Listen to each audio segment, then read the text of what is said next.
good afternoon, good morning, good evening, whatever, wherever you are in the world, whatever time of the day it is. Hello, my name is Joshua Fortner, and welcome to the Frontiersman podcast. So today, I want to talk about something that I haven't talked about, but I've been wanting to for a while, since the beginning of the COVID-19 pandemic. And a lot of people don't want to talk about this on YouTube or about COVID-19 period because they're afraid of getting demonetized and shut down and stuff like that. Fortunately, I don't monetize things. So this channel's not monetized. This podcast is not monetized. So whatever. Do what you will. First, see, today we're going to talk about mental health and COVID-19. And I want to first say, give some disclaimers or whatever, to people that get all upset. One, I'm not a mental health expert. I'm not a mental health amateur. I'm not intermediate on mental health. I'm just a guy with an opinion. This is an opinion piece, just like everything else I do. Secondly, if you're easily offended, or I guess, for lack of a better term, mentally weak, and you're triggered easily, like a lot of our society is, you probably don't even want to listen to this, because I'm probably going to make you very angry. And if so, that's fine. We can disagree peacefully, and you can comment below and tell me I'm an idiot. That's okay. I don't mind. So COVID-19 and mental health. I have seen a lot of things where people are talking about the mental health effects of the lockdowns and the shutdowns and the pandemic itself. So I want to read to you today here from Psychology Today. Many individuals who strongly support this lockdown are mostly fully employed and have hefty savings. This second lockdown does not affect them financially, so of course they are in favor of yet another closure in hopes it will save lives. This is not a debate about whether or not this lockdown should take place, but instead this is about learning to empathize with others who are struggling. As a community, we must practice compassion and empathy towards others, as many people are struggling in one way or another due to COVID and the effects it has on our everyday lives. Everyone is affected. Parents are overly stressed trying to help their kids at home with Zoom school. Kids are missing out on spending time with their friends and important school milestones such as graduations and high school dances.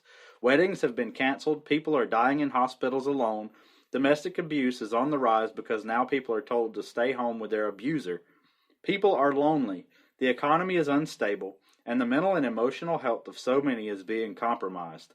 People are turning to alcohol and drugs to fill their empty void. Now, on another video, there's that.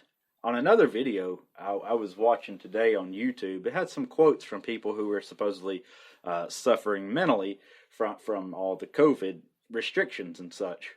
Some of these are, "This is so unfair." Yes, you heard me correctly. The quote is, "This is so unfair." 2, "I watch the news and it all seems so hopeless." 3, "I am terrified to get sick. I was always afraid before, but now I'm scared to even go to the store." And the fourth quote here, "I feel the weight of the world is on my shoulders." Some of the responses from this YouTube channel, this mental health YouTube channel, were, "Yes, things we can't control can be scary." And each day, if it feels like an uphill battle, seek professional support. Okay. Now, as always, I like to look at things in the light of how can we solve things by being more self-reliant. So let's go through this. First of all, let me say I think we are mentally weak because this whole situation is not that bad compared to things going on around the world. Americans have little to no perspective, and I think that's part of the reason that people are getting all bent out of shape about this. Do people understand how bad people have it in other parts of the world?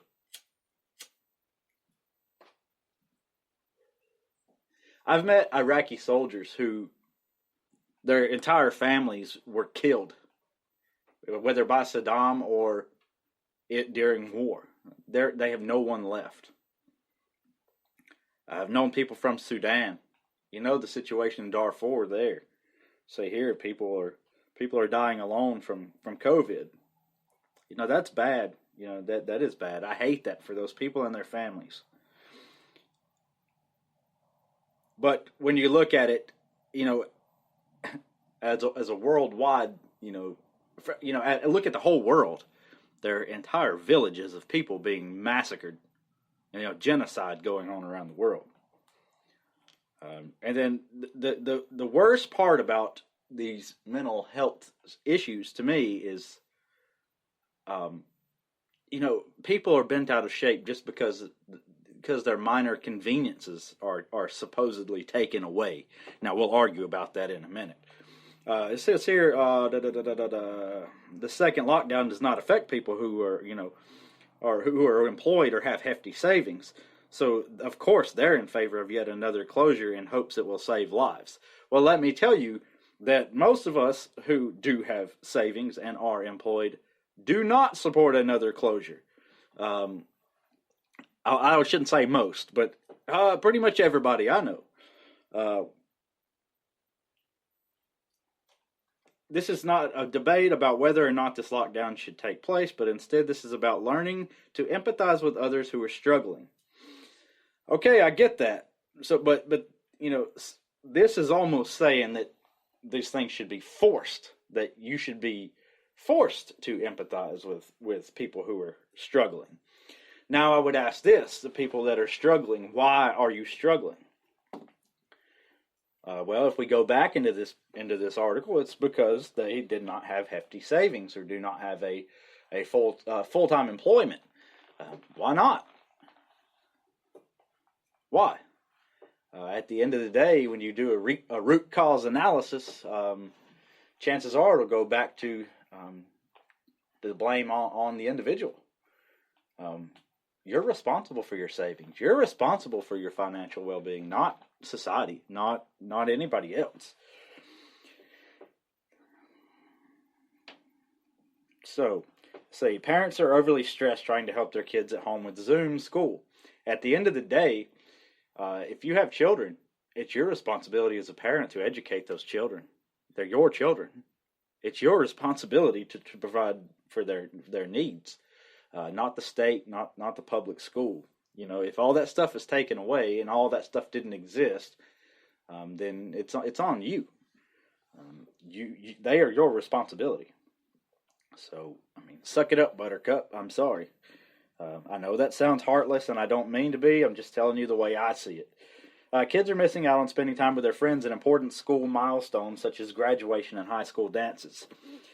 I can understand that for kids, but I think the best thing we can do is explain to the kids that it's not that bad compared to how other people have it. Like I've said before, most of us in America are still fortunate. Most of us have a roof over our head, where in other parts of the world, most people do not. People are dying in hospitals alone. Yes, that is sad, but once again, we have to understand that in other parts of the world, there are entire villages and entire races and people massacred. It's genocide. Domestic abuse is on the rise because now people are told to stay at home with their abuser. Okay, now let's go to that. Being told to stay at home with your abuser.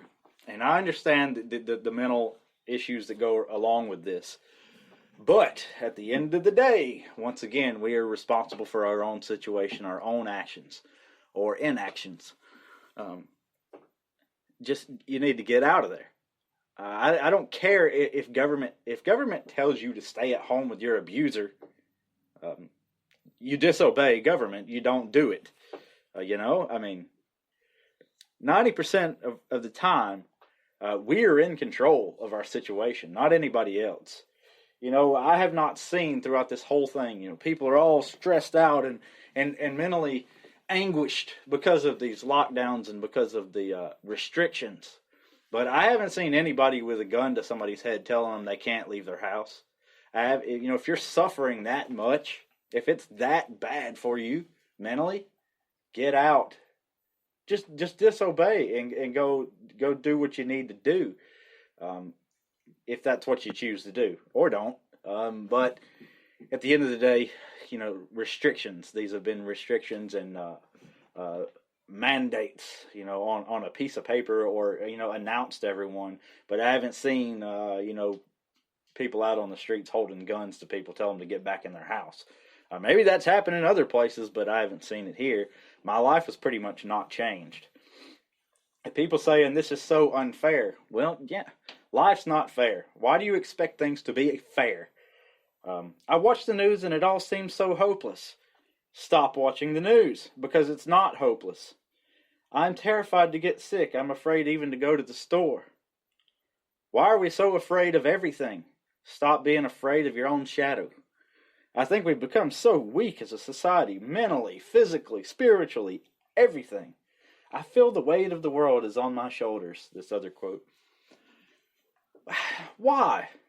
Is it that bad? Is it that bad? The weight of the world is on your shoulders. Because in most cases, only our conveniences have been taken away, if you look at it as, the stuff's been taken away. I don't look at it that anything has been taken away, because nobody has physically stopped me from doing anything. And this thing, that things we can't control can be scary, from this YouTube channel. Things we can't control can be scary. Take care of the things you can control. Most of the things that you think you can't control, you can, by doing something different. By approaching things a different way. It will give you more control. If each day feels like an uphill battle, seek professional support. Is life not a battle? I mean, is life not full of struggle? Is life not suffering? That is what life is. You've got to suck it up, get over it, and move forward. I think the most of our problem is, like I said, we're just weak. We won't accept responsibility for our own situations. We sit around and mope and, oh, my life sucks so bad, I can't go out and hang out with my friends or whatever.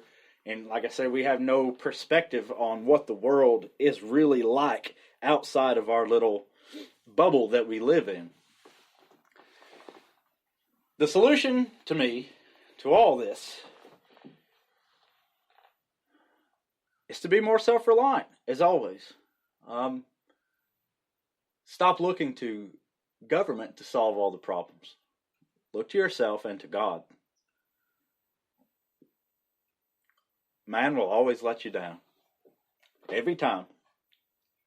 Everybody. I will. Your parents, your children, everyone. But we've got to stop sitting around, acting like all of our mental problems and our financial issues and all this stuff is to blame on others, because it's not. It's mostly our own action or inaction. And that's all I've got for you today. That's my opinion. Take it or leave it. But as always, stay self-reliant. That is it for what is today, January 10th, 2021. I will see you soon for the next episode. I think next time we're going to talk about, the quote-unquote assault on the Capitol. Stay self-reliant, guys.